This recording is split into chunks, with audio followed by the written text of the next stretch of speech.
Let's face it, the workplace can sometimes be a minefield of awkward situations. From dealing with sarcastic colleagues to passive-aggressive bosses, it takes a certain level of emotional intelligence to navigate these tricky waters with grace. But fear not, dear viewers, for today, we're serving up 5 smart ways to handle awkward office situations like a pro.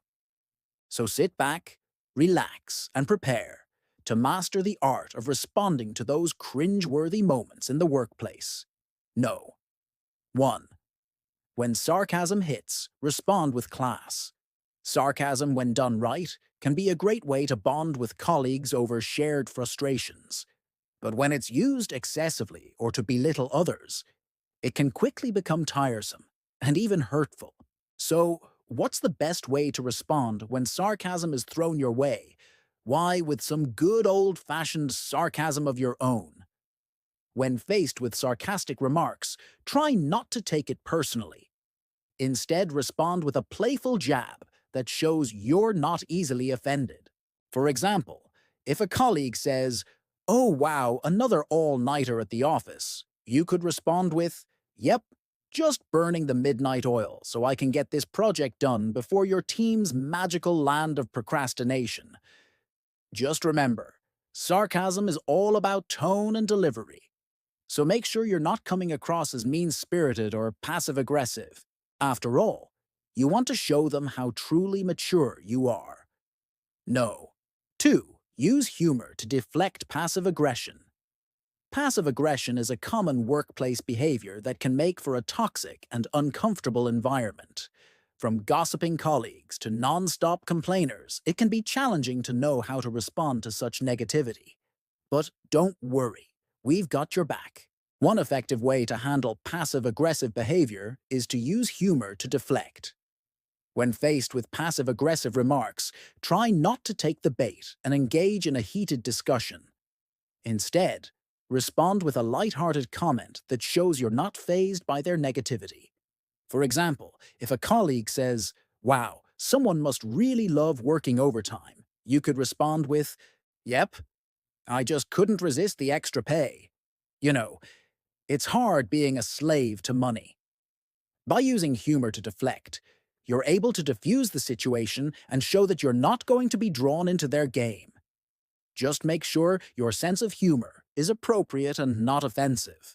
After all, you want to be seen as the bigger person who doesn't stoop to their level. Number 3. Flip sarcasm with kindness. When faced with sarcasm, especially from someone you care about, it can be natural to feel hurt or angry. However, responding with anger will only escalate the situation and make things worse. Instead, try flipping their sarcasm with kindness. When they make a sarcastic remark, acknowledge it and then respond with a genuinely kind comment. This approach shows them that their sarcasm didn't affect you and that you're the bigger person. For example, if a colleague says, "Oh, looks like you got all the work done early. Must have been fun," you could respond with, "It was actually pretty enjoyable. Let me know if you need any help with your tasks this week." By flipping their sarcasm with kindness, you're able to show them the error of their ways and hopefully inspire them to be more considerate in the future. Just remember, this approach may take time to yield results, but consistency is key. Number 4. Turn digs into bridges with humility. When someone takes a dig at you, it's easy to feel the urge to retaliate and defend yourself. However, responding with more negativity will only create further division and resentment. Instead, turn the dig into a bridge by acknowledging their comment and responding with humility. For example, if a colleague says, "Are you sure you can handle that project? It seems a bit overwhelming," you could respond with, "Thanks for the heads up. I'll make sure to manage my workload effectively." By taking responsibility and showing humility, you're able to diffuse the situation and demonstrate your professionalism. Remember, it's not about being perfect. It's about striving to be better. Number 5. Respond to comparisons by owning your value. Comparisons can be a sensitive topic as they often lead to feelings of inadequacy and resentment. When someone tries to belittle you through comparison, it's important to respond in a way that asserts your worth. Instead of getting defensive or retaliating, take a moment to acknowledge the comparison and then own your value. For example, if a colleague says, "Oh, so you want to work late? You must be trying to impress the boss, like Smith does." You could respond with, "I'm not trying to impress anyone. I simply have a different work-life balance than Smith, and I'm happy with my choices." By owning your value, you send a message that you won't be defined or limited by others' expectations. Remember, you have unique strengths and qualities that make you valuable, just the way you are. Don't let anyone make you feel otherwise. No. 6. Focus on the positive. Ignore the poison. When faced with negativity or awkward situations, it's important to focus on the positive and ignore the poison.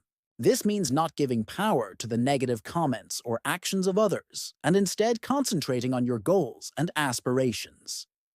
It's not always easy, but with practice, you can learn to let go of the negativity and focus on what truly matters. Remember, you have the power to choose how you react to others. So make the smart choice and handle awkward office situations with grace and professionalism. Your colleagues will appreciate your ability to stay composed and positive, and you'll feel good about yourself for being the bigger person. We hope you found these tips helpful and that you're now equipped to handle any awkward office situation with ease. Remember, it's not about suppressing your emotions, but rather responding in a thoughtful and considerate way. So go out there and be the office pro we know you are.